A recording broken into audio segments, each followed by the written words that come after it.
Fanny Agostini, bonjour. Ravie de vous retrouver pour clôturer cette première journée à Perpignan consacrée aux énergies renouvelables. Bonjour Estelle, bonjour à Bonjour. tous, merci de m'accueillir, je suis très honorée. Et nous sommes fiers que vous ayez choisi de parrainer cette journée de conférence consacrée donc aux énergies renouvelables. Parce que Fanny, on vous connaît comme journaliste engagée pour l'environnement, on vous connaît pour avoir présenté Thalassa, et aujourd'hui, avec intérêt, on écoute vos chroniques sur Europe 1 tous les jours consacrées à la nature. Depuis mars 2020, vous êtes aussi à la tête d'un magazine mensuel sur Ushuaïa TV qui s'appelle En terre ferme. On l'a vu, notamment au travers de vos ouvrages, vous êtes ce qu'on peut appeler une femme avec les deux pieds sur terre, une journaliste engagée et au service de l'environnement et de la nature. Euh, Vous diriez que cette conscience de la nécessité de vivre avec notre nature, elle est née comment chez vous? Elle est née, si je puis dire, tout naturellement, puisque j'ai été élevée en Auvergne et comme vous le dites, les deux pieds bien ancrés dans la terre. Donc vraiment, j'étais en lien avec la matrice dès mon plus jeune âge. Et il faut dire que c'est mon grand-père qui m'a ouvert l'esprit et je dirais ouvert le cœur à la beauté du monde. Il m'a rendue poreuse à la beauté du monde, c'est ce que j'ai tendance à dire. Et puis petit à petit, au fil de mon adolescence, eh bien, j'ai vu se déliter, se délabrer, s'abîmer ce que j'ai connu toute jeune, enfant. Voilà, mon grand-père était apiculteur, mon grand-père était passionné d'ornithologie, l'avifaune, c'était quelque chose qui l'émerveillait et qui l'émerveille toujours. Donc, il m'a fait partager sa passion, reconnaître le chant des oiseaux, des bouvreuils, des serins, des bruants. Et puis, d'année en année, quand je voyais ne plus revenir ces oiseaux en partie qui étaient des oiseaux migrateurs, et bien forcément, ça amène à une certaine forme d'insurrection. Et je dirais que cette conscience écologique est née à ce moment-là, avec bien sûr une certaine tristesse de voir les choses se dégrader. Et puis bien sûr, l'engagement et la continuité logique et nécessaire à cette prise de conscience. Alors vous avez décidé d'agir et de vous engager justement donc au travers de votre vie professionnelle. Et puis aussi, on sent bien que c'est une envie que vous avez d'éduquer, que ce soit les plus jeunes, les moins jeunes, d'expliquer, d'être très didactique. Est-ce que pour vous, c'est un aspect essentiel, cet aspect éducatif? L'aspect éducatif est absolument essentiel. C'est ce que l'on fait beaucoup au travers de la fondation Landestini que j'ai cofondée avec mon mari Henri Landès. Je crois que moi j'ai eu la chance d'avoir cette éducation très jeune à la nature et savoir regarder, le savoir voir. Il y a le savoir-être dans la vie, mais le savoir voir également. Et je crois que la crise écologique que nous traversons actuellement, c'est une de la sensibilité. Nous ne savons plus voir, plus observer, puisque nous sommes, je dirais, en manque de lien avec le vivant, de par effectivement nos éducations qui parfois ne sont pas des éducations comme j'ai pu l'avoir quand on n'a pas la chance d'être élevé dans un territoire avec une forte naturalité et qu'on est dans un quartier très urbanisé et bitumé. Forcément, on n'a pas la même porosité. Euh, je crois que nous traversons une crise qui est plutôt une fin une extinction de l'expérience de la nature. On parle de sixième extinction de masse et le philosophe Baptiste Morisot parle d'extinction de l'expérience de la nature. Et je crois que le problème, il est là.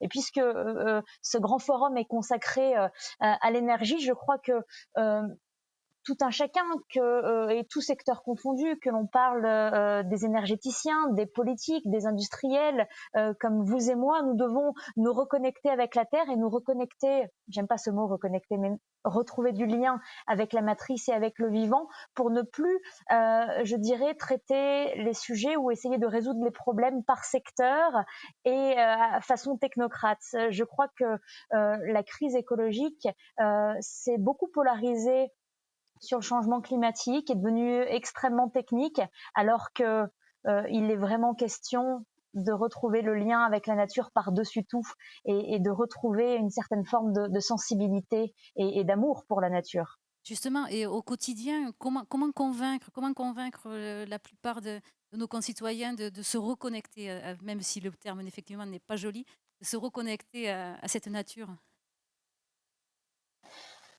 Eh bien, en faisant l'expérience, c'est-à-dire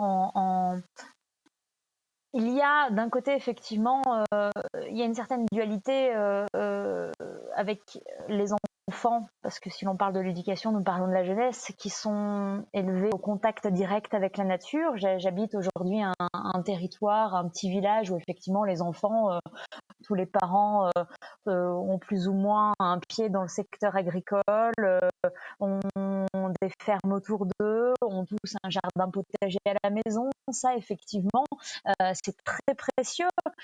Et les enfants qui n'ont pas accès à cette éducation-là doivent pouvoir y avoir accès par un autre biais, si ce n'est pas par celui de leur famille. Voilà pourquoi à Landestini, nous travaillons très fortement à inciter les jeunes à mettre les mains dans la terre, dans les écoles, que ce soit à l'école primaire comme dans ce avec la Fondation Landestini de France. Et ça, c'est quelque chose, c'est aussi important que de savoir lire, compter, que de savoir planter et prendre soin et connaître la biodiversité. Parce qu'aujourd'hui, c'est eux qui vont nous éduquer aussi. Je crois que c'est important de se dire que on doit tout miser sur la jeune génération qui vient, sans pour autant non plus leur mettre le dos et les épaules. Et on connaît l'urgence climatique et l'urgence écologique. Agir aujourd'hui, voilà, votre forum s'appelle le Forum du Monde Nouveau, agir dès aujourd'hui pour un idéal qui arrivera peut-être dans un futur proche, mais il ne faut pas attendre effectivement que les enfants et les jeunes adultes de demain prennent tout sur leurs épaules et sur leur dos. Nous devons dès aujourd'hui leur laisser suffisamment d'outils sur la table pour qu'ils soient en mesure d'agir, puisqu'effectivement, bien sûr qu'il y a une conscientisation beaucoup plus forte de la jeunesse, beaucoup plus forte qu'hier.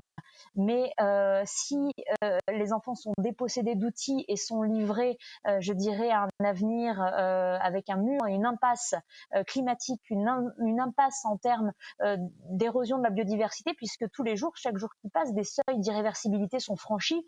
Pas agir aujourd'hui, c'est compromettre effectivement nos chances de pouvoir rectifier le tir demain.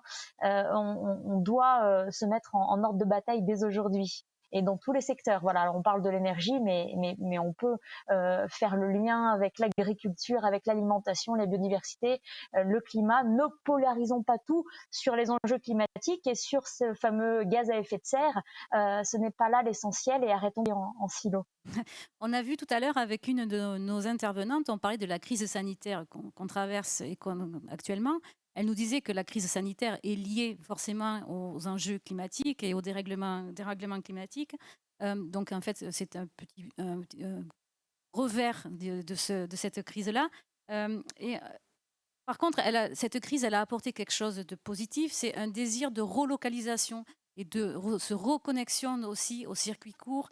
Est-ce que vous le sentez ça à travers vos actions et à travers la fondation? Ce désir de retour vers les vraies valeurs ou les valeurs de proximité?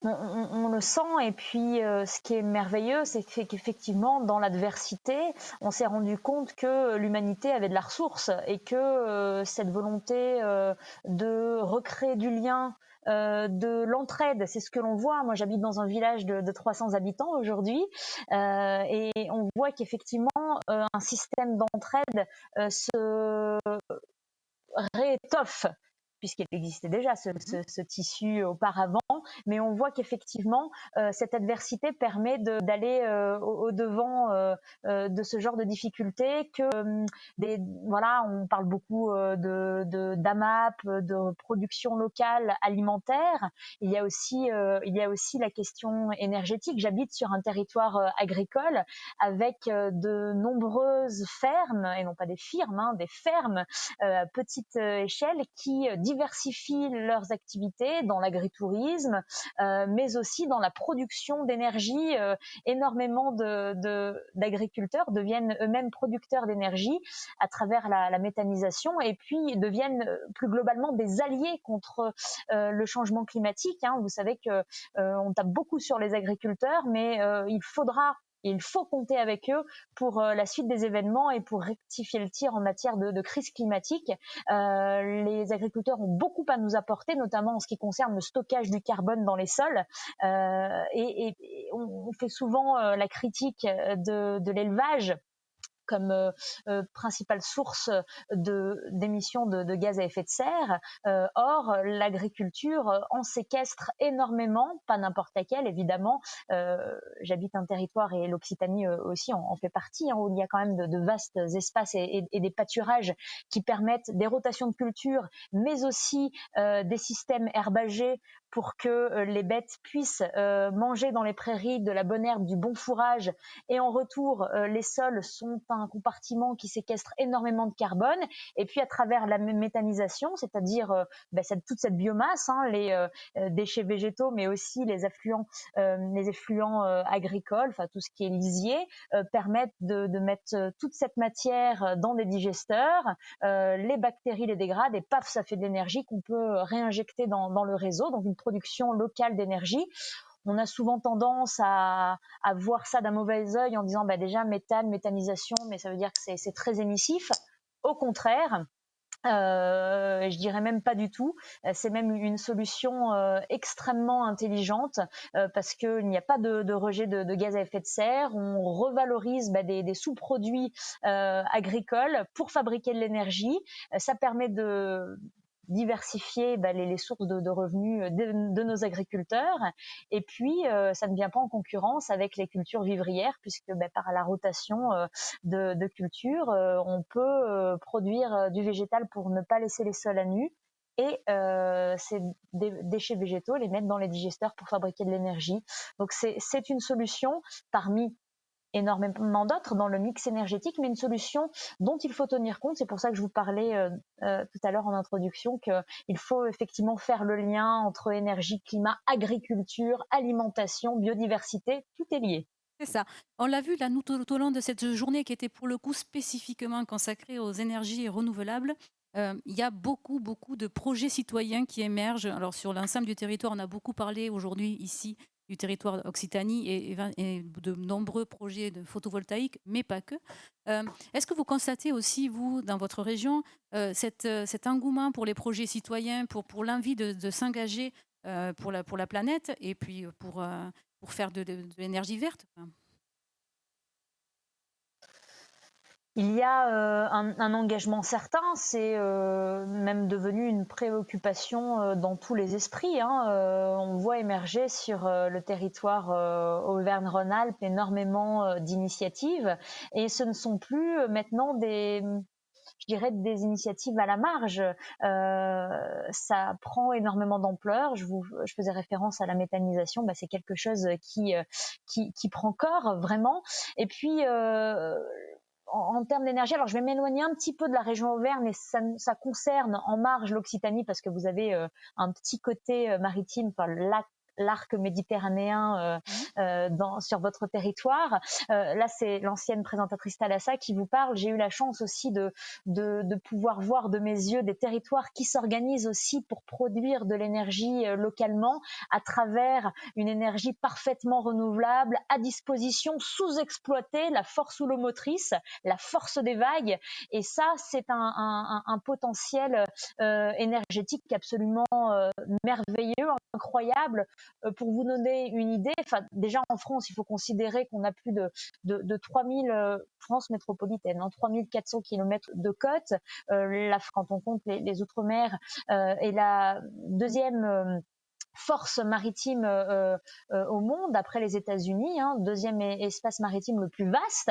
Donc, il y a de quoi faire en termes d'usines houlomotrices, pour en avoir visité beaucoup quand j'étais présentatrice de Thalassa, plutôt côté espagnol, du côté de Moutrikou, sur la côte basque. Et je trouve ça extrêmement inspirant. Voilà, des habitants d'une petite commune qui se sont organisés, qui ont fait du crowdfunding justement pour pouvoir se servir d'une ancienne digue et fabriquer cette usine houlomotrice et se servir de la force des vagues. Si on en croit une étude réalisée par la World Energy Council, 10% de la demande électrique mondiale pourrait être couverte par la force des vagues. 10%, vous vous rendez compte? Et aujourd'hui, à ce jour, cette énergie est largement sous-exploitée. Donc, j'ai envie de dire, allons-y, et allons-y beaucoup plus fort. Si les investissements s'orientent massivement dans ce genre d'énergie, forcément, il y aura un retour sur investissement colossal là aussi. Je crois que si on exploite cette énergie houlomotrice en France métropolitaine, comme je vous le disais,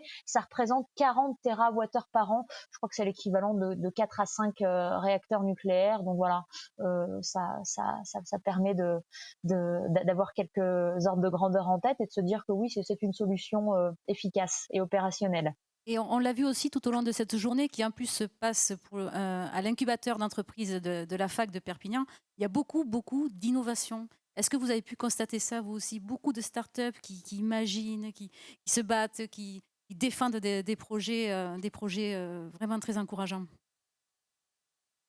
Énormément, énormément. Nous, au sein de Landestini, notre fondation, nous avons monté justement en ce sens un incubateur de start-up bien ancré sur la terre ferme. Là, pour le coup, on est à Aurillac, donc vraiment dans le Massif central, dans le Cantal, où il y a une vingtaine de porteurs de projets, voilà, qui se challenge pour inventer des nouveaux modèles économiques qui permettent de régénérer, restaurer le vivant, tout en créant de la valeur. Voilà, ça c'est les métiers d'aujourd'hui et de demain, c'est ceux qui ne prédatent pas notre biosphère, c'est ceux qui vont permettre de restaurer, de réparer ou d'utiliser tout ce qui est comme la force houlomotrice ou la biomasse, tout ce qui est immuable en ce monde, tout ce qui est cyclique et qui peut rentrer dans une boucle, effectivement, ce qu'on appelle l'économie circulaire, tout simplement. Nous devons tabler sur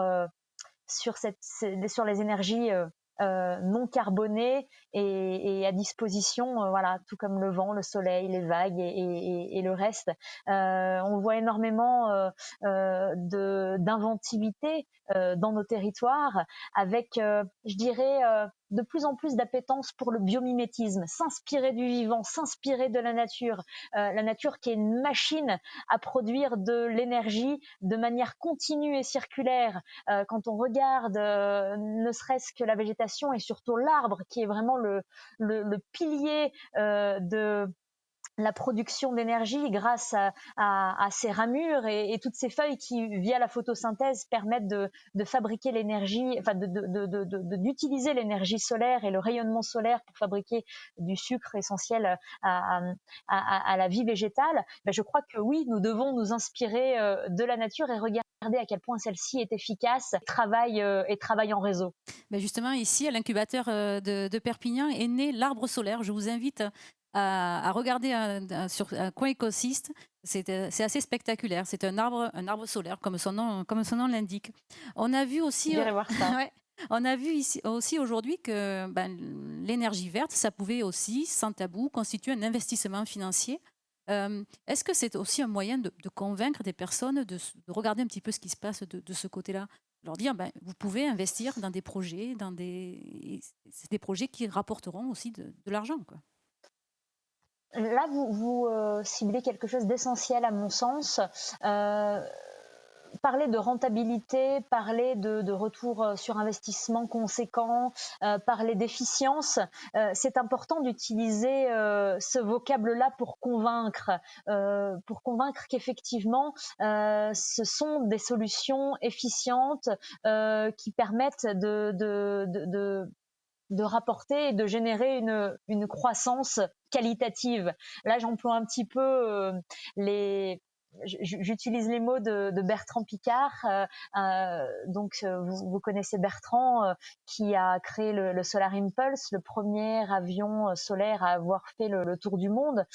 Bertrand Piccard, qui lui m'a convaincu. Moi, c'est vrai que j'étais pas forcément très très attachée à ces termes de croissance, de rentabilité, d'efficience, parce qu'effectivement, je pensais que il avait en tête, cet homme-là, de faire un chèque en blanc à la technologie et de se dire que la technologie va pouvoir pallier nos défaillances passées, ou en tout cas les difficultés que nous avons à endiguer la crise écologique. Il se trouve que lui, il a pris son bâton de pèlerin pour aller présenter 1000 solutions efficientes pour la nature. Il est allé voir des patrons d'entreprises, des industriels, des chefs d'État, afin de les convaincre. Il m'a dit, Fanny, pour convaincre ces gens-là, il faut pouvoir leur parler dans une langue qu'ils maîtrisent et qu'ils connaissent. Alors, effectivement, qui a trait au capitalisme, mais nous ne pouvons pas aujourd'hui se passer des outils du capitalisme pour construire le monde nouveau et le monde de demain. Ça ne veut pas dire qu'effectivement il faut continuer à être extractiviste et à prédater le vivant, mais à utiliser ces outils-là, et la technologie et l'efficience et l'efficacité, et donc la rentabilité, pour pouvoir effectivement aller vite et aller très fort vers une transition écologique digne de ce nom. Et une raison aussi d'être optimiste, c'est quand on voit comment les collectivités, qu'elles soient locales ou territoriales, s'engagent aussi sur la voie des énergies vertes. Oui, oui, oui. Et, on se le dit souvent avec Henri Landès. Nous travaillons beaucoup avec les collectivités territoriales, même à l'échelle des communautés de communes et des communes. C'est probablement l'échelon le plus pertinent pour engager le changement. On voit à quel point les maires, on a vu cette vague verte au municipal, on a vu à quel point les élus étaient partie prenante aujourd'hui pour enclencher la vitesse supérieure, si je puis dire. Donc oui, on voit qu'à l'échelle territoriale, ça bouge, et ça bouge très très vite. Très bien. Quel avenir vous voyez, vous, pour ces énergies renouvelables? Vous êtes optimiste?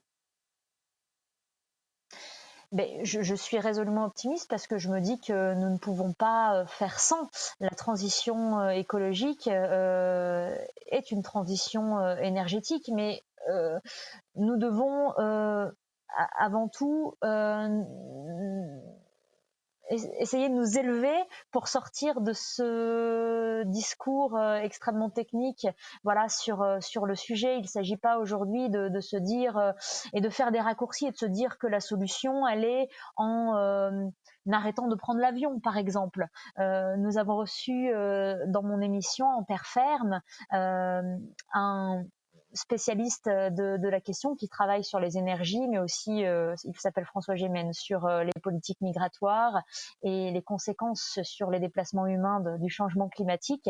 Et lui est venu nous voir pour nous dire, arrêtons de dire qu'il faut arrêter de prendre l'avion. Il faut être réaliste. Donc, il faut être extrêmement pragmatique. Il a surtout remis les choses en perspective. Il nous a dit, ça représente quoi les émissions de gaz à effet de serre dans l'aviation? 2% des émissions globales mondiales. Donc c'est un secteur sur lequel on tape très très fort, on s'acharne même, en éludant souvent certains autres qui sont beaucoup plus émissifs. On peut parler de la mode, de la production de vêtements, et je citerai d'autres exemples, peut-être même la production alimentaire, le riz. Le riz dans le monde, la production de riz génère beaucoup plus de méthane dans les rizières par l'eau stagnante qui est nécessaire pour faire la culture du riz. Sauf qu'on on a besoin du riz pour manger. C'est justement son propos.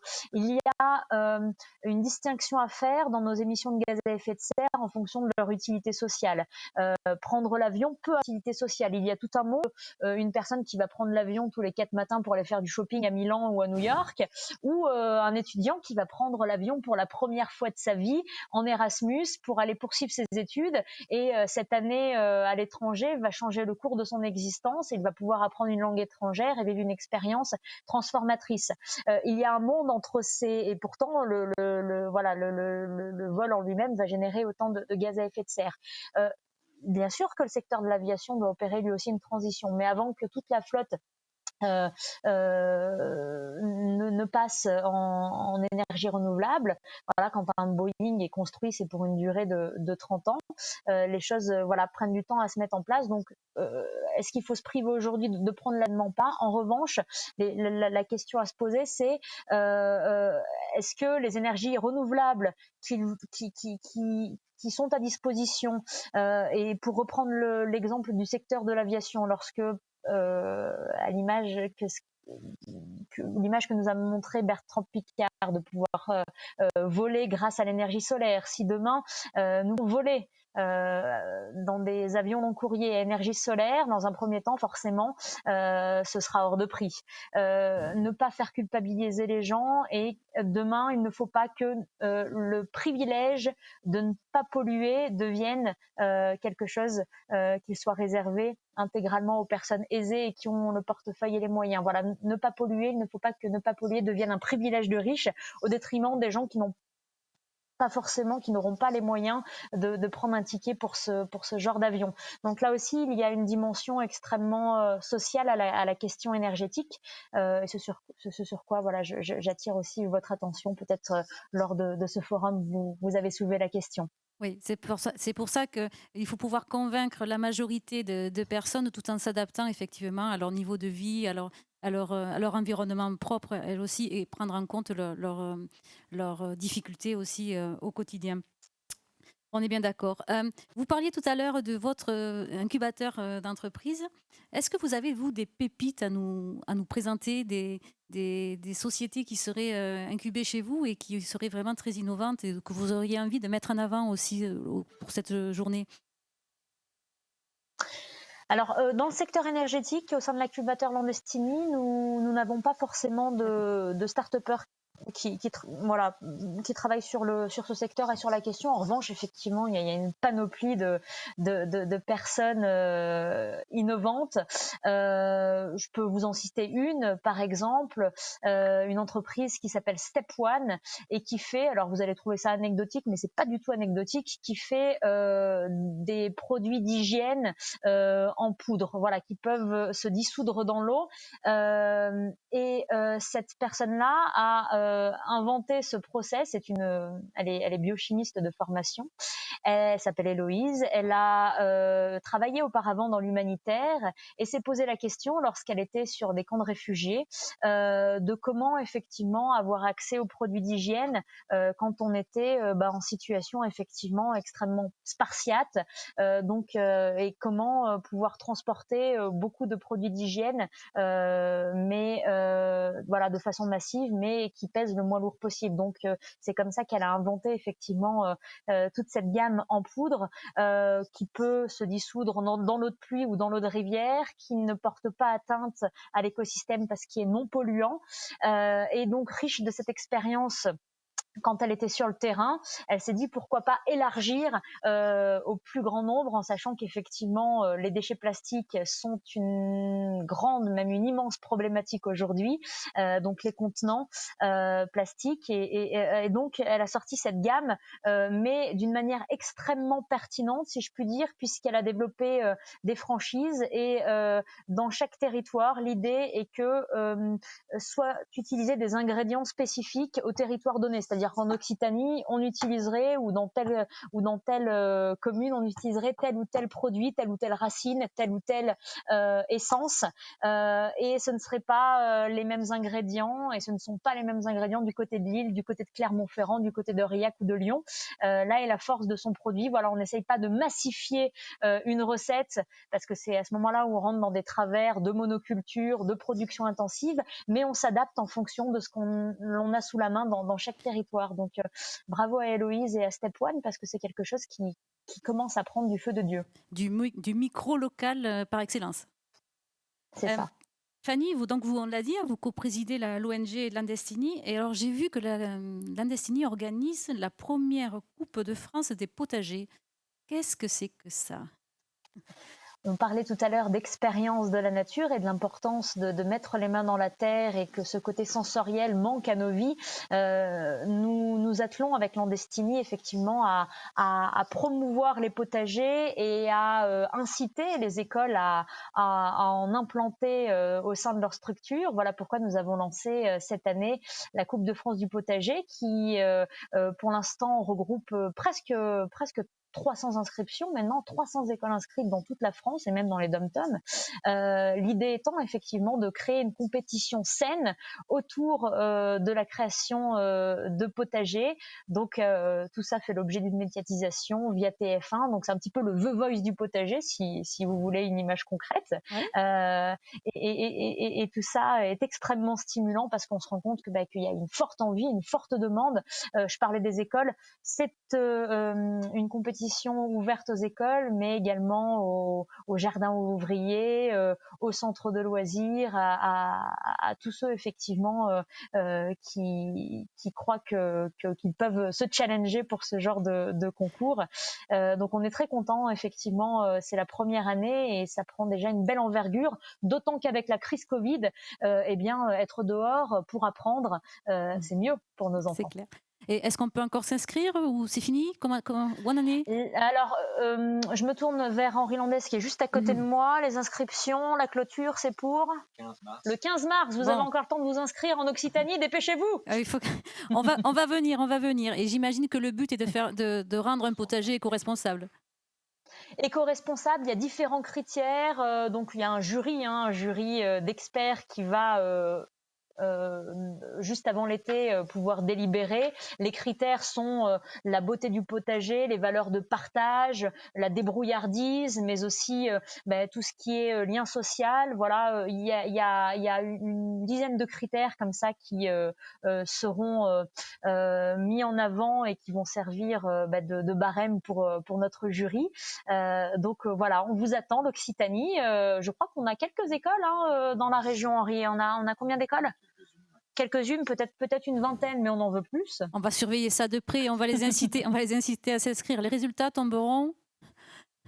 Les résultats tomberont fin juin, juste avant la fin de l'année scolaire. Voilà, les potagers, suivant la région géographique. C'est vrai que on prend aussi en compte la topographie du territoire, l'avancement dans les potagers. C'est pas la même chose quand on habite en altitude ou dans le nord de la France que si l'on habite à Tarbes ou dans le sud de la France.